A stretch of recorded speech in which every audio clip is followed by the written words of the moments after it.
Good morning, good afternoon, good evening. It's Elliot Brown here in the Essex Business Radio studio, here for another one of these amazing C-19 How We Deal With It, where I'm chatting to people absolutely everywhere and having amazing conversations. Amazing is going to be the word, you'll find out why in a second, about how COVID-19, how Corona has affected everybody, the impact it's had on them, the pivot, the change they've had to make in their lives, and any ideas and tips and advice they may well have for you guys out there, not just for your personal life, but in business as well. And today, joining me from just outside Colorado Springs, this is an interesting story, is Tim Winders. Hi, Tim. How you doing? Hello, Elliot. Great to hear. It's amazing to be here, by the way.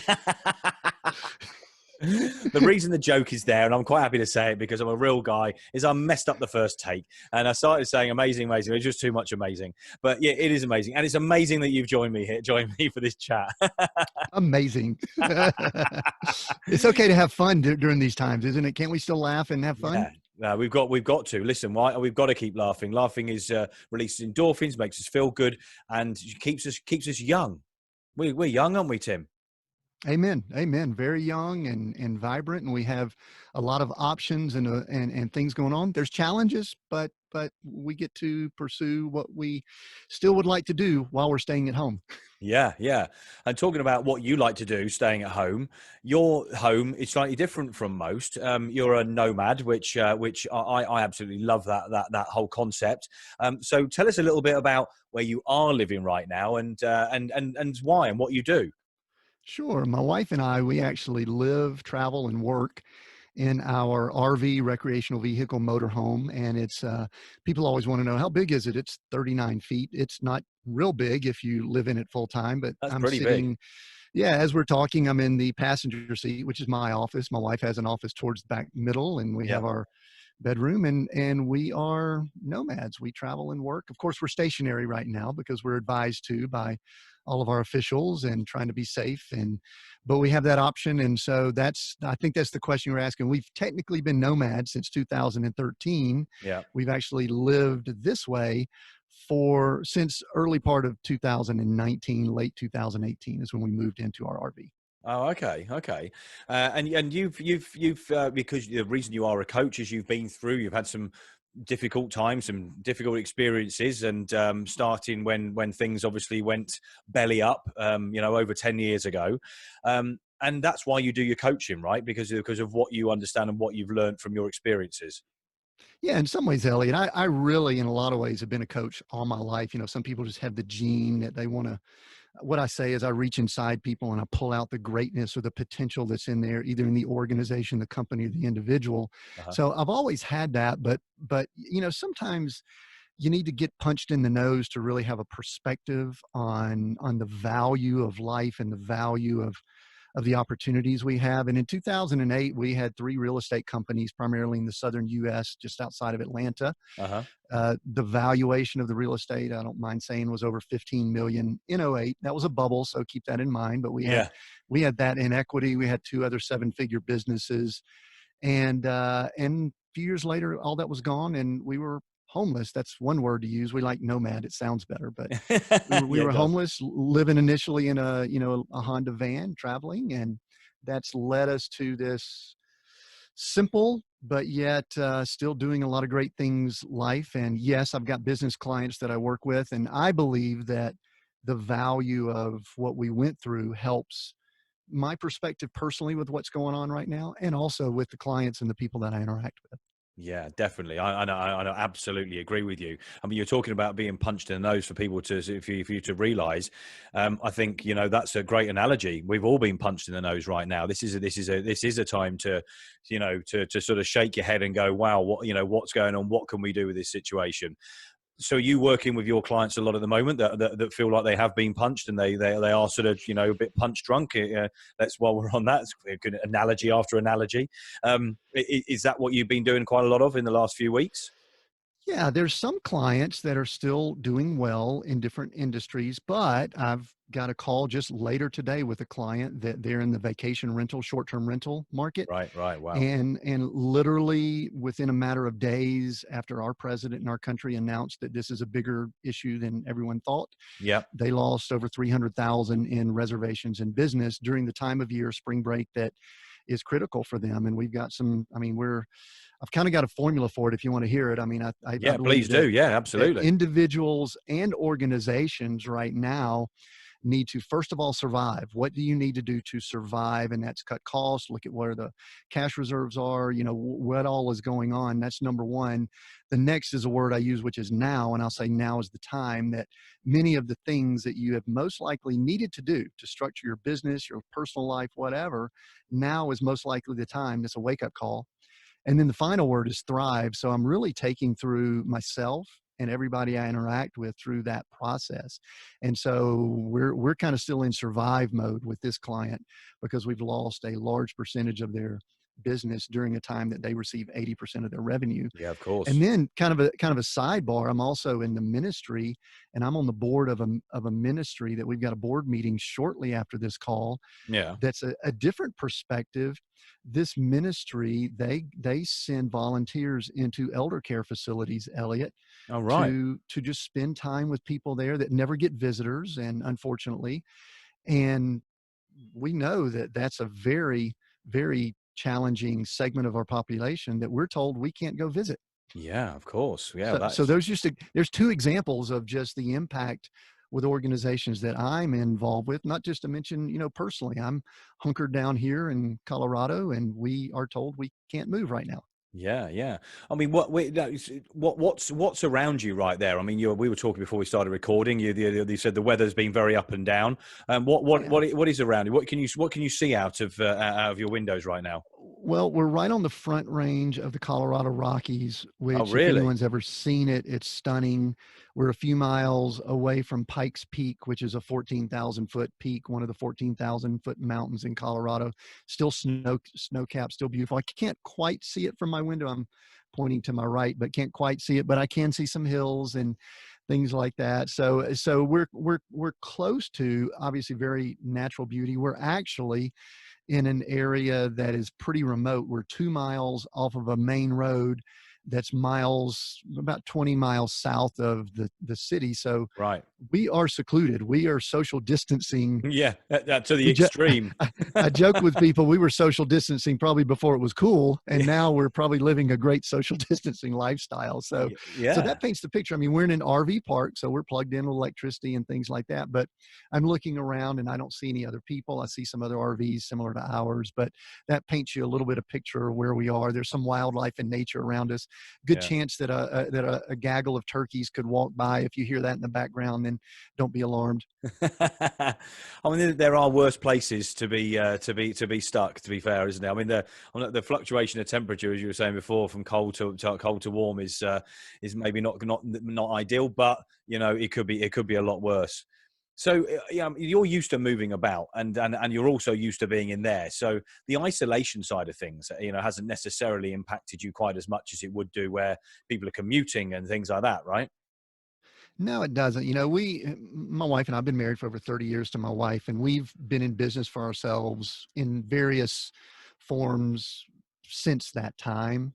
So we've mostly worked from our homes, mostly worked side by side. So that's not really unique to us. I am of the, my wife and I, more the extrovert. I love doing what we're doing right now and Yeah, speaking, and she would be more the introvert. She really is saying, you know, I'm really enjoying this time. It's nice and quiet and things like that. But yeah. but really, Elliot, what I've noticed is that what we're doing right now has had so much value on me personally for my mood, my mindset, Okay. but also it just helps us reach out to people and do some productive things while we're told, which we're not used to being told, our society, we're not used to being told No.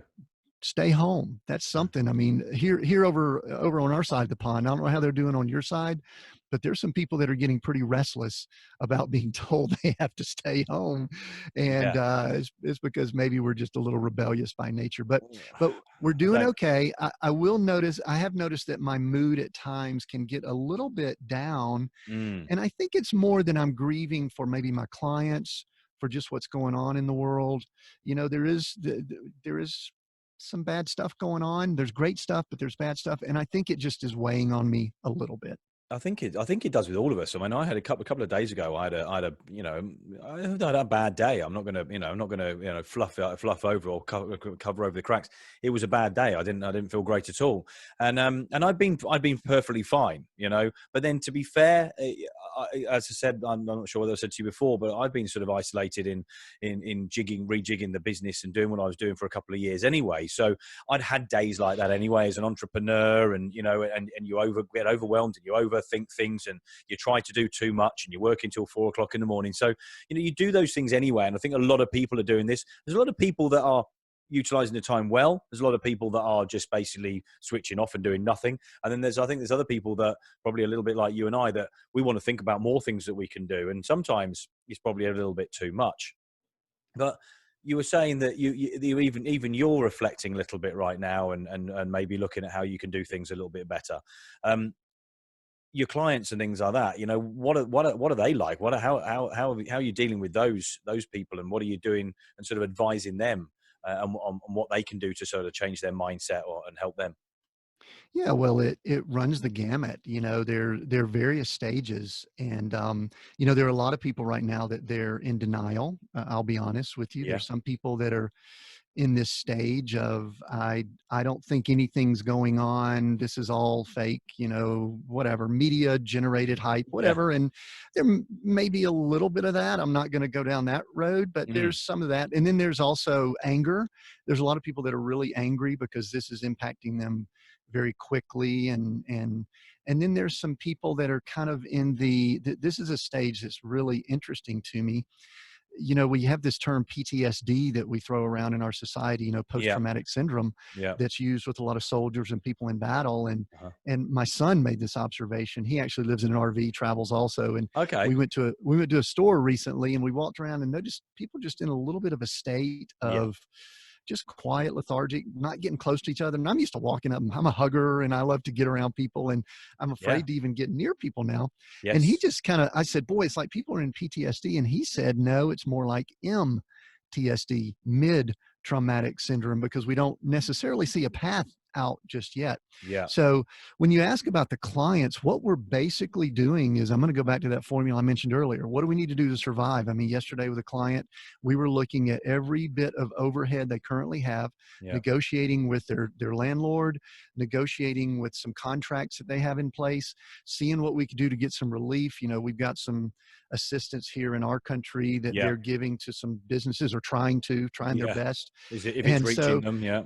yeah, and so that's in the survive stage, but I've got other clients that we are really positioning for some new business models. Mm. I'll give you an example. I had a client that he's in the real estate space. We were about to have an event in Palm Springs, California, beautiful place, by the way, Beautiful. Yeah. in Southern California, towards the end of April, May. I don't know when this will be airing, but anyway, in that time frame, we looked at it 2, 3, 4 weeks ago, actually right when this hit, and said, no, we've got to pull the plug. Let's go virtual. And so we now are having the most incredible Thrive conversations Mm. about what we could do to go virtual. We used to have 2 events a year. The more we're looking at this virtual event, we could do 5, 6, 8. Yeah. We could Yeah. put them up on, we could do evergreen. We can do it, and we could, do what we're doing to offer our services. So anyway, I don't know if that helps answer the question, but it really depends on where people are. Yeah. If someone needs survive mode, we talk about survive. If there's something they can be doing now, we look at now. But if it's thrive, let's start putting some new practices in place, some new marketing, some new business models, Yeah. so that we can position ourselves for whatever's next that we don't really know. Yeah, I listen. I absolutely agree with you. I think this is the time to be looking at how to change things and improve them. And this has definitely been a theme throughout many of the podcasts that I've done on this subject. That a lot of people are definitely saying, if they're or advising that if they're not already doing it themselves, is look at how you can change, look at how you can pivot, look how you can make the most of this situation to evaluate what you were doing, or look at how you can change your business. And hugely about going online, of course. Now, online has been a massive thing anyway over the last sort of 5 to 10 years. I mean, it's getting bigger. This is going to change retail. It's going to change online, where people thought they were safe, and it's going to allow other people to come in. And you're talking about virtual. There's going to be a lot of virtual work. I mean, look at how natural this is for us to meet and have a conversation. Lots of people are doing this. People that didn't even like doing this are doing it. My mother hardly ever spoke to me on FaceTime. I speak to her virtually every day now on FaceTime because I don't see her. She lives in the south of Spain. But it's becoming so normal that today I've even had a meeting, a conference call with a client, a potential new client, about actually providing a service that is going to be based like this. Instead of doing a webinar or a seminar, actually doing something like this, where it is a lot more engaging, it's quite natural, and having a conversation. And I feel that's going to be a big thing moving forward. I'm interested to see on the virtual side what you're talking about there. I think that's going to grow. It's going to grow hugely. It won't necessarily be cheaper. I think it will initially, until people latch onto it and they start growing it and making it a bigger thing. But it's a lot easier to manage, I think, because it's technology in essence, isn't it? Yeah, it is. And there's so many, listen, I think I heard this recently, so I don't know if this is accurate, that Shakespeare wrote King Lear during the plague because all the theaters and everything was shut down. Oh, really? There are ideas. Yeah, I don't, yeah, someone might want to check us on that, but it's a great story, and he's not around it to sounds refute really good. I'm going to stay with it.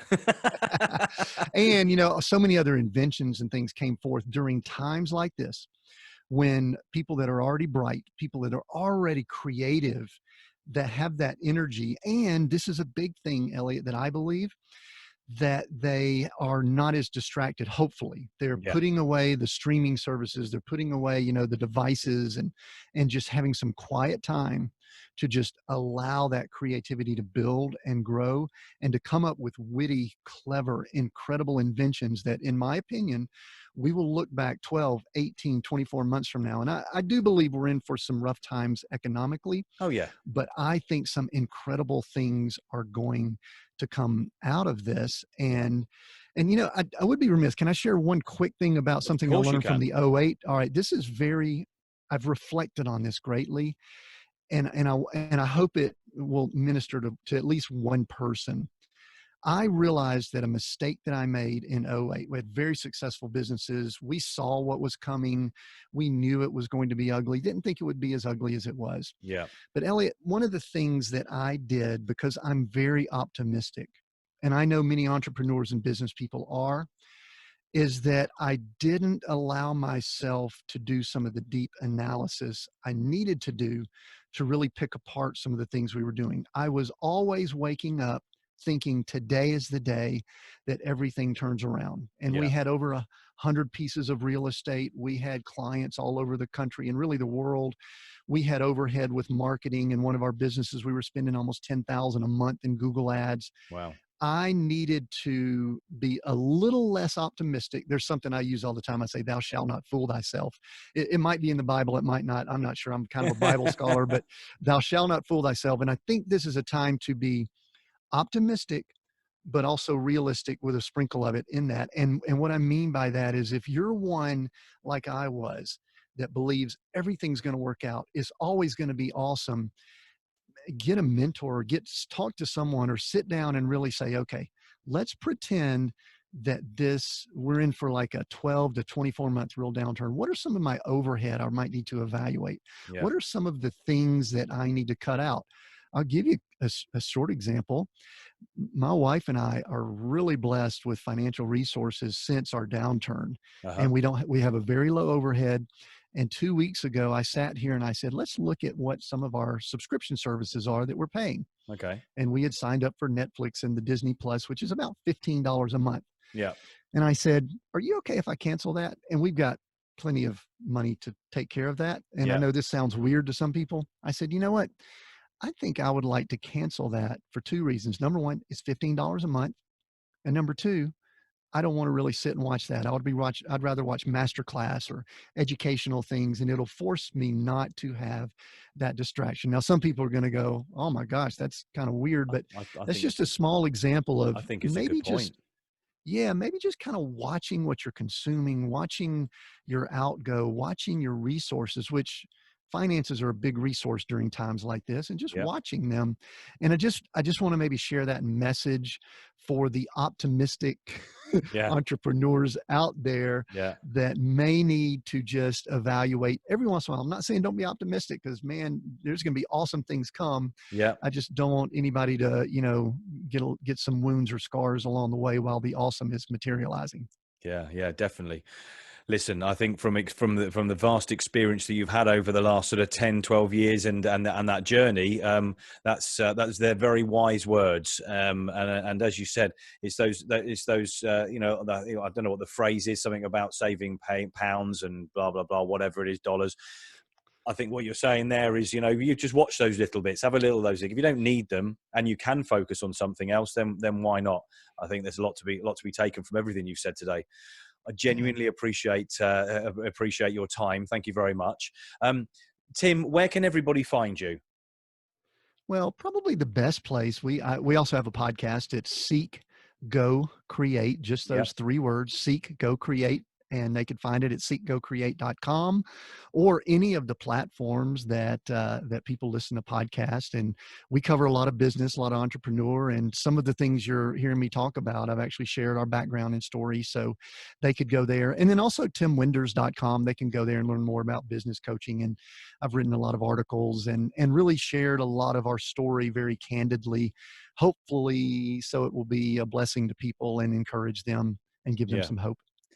Very interesting subject, because I've been talking over the last week about talking about more about myself actually, and my journey, and maybe you and I'll have a chat about that. Maybe come on your podcast. That could be quite an interesting thing to do, because I've made some interesting decisions. Let's put it that way. Let's be diplomatic on this one. If I was doing the earlier shows that I did, then I would have sworn then, but I'm not doing it in this show. But I've made some pretty interesting decisions, but you learn from them. And I think there's a lot to be said from that. So I'm definitely going to be checking your podcast out. You'll of course share this out on your platforms as well, won't you, for us? Absolutely. It's been an absolute pleasure talking to you today. I definitely want to learn more about you and find out more about you. So we're going to be getting to know each other more, and I'm pleased that we've had this medium that we're able to sort of get to know each other remotely. Yes, it's been amazing. It has been amazing. Tim, it's been an absolute pleasure. Thank you very much. There will be links around this, the post that we do, so you guys can find out more about Tim Winders and what he does, and also his podcast as well. I'll make sure there's links there for you as well.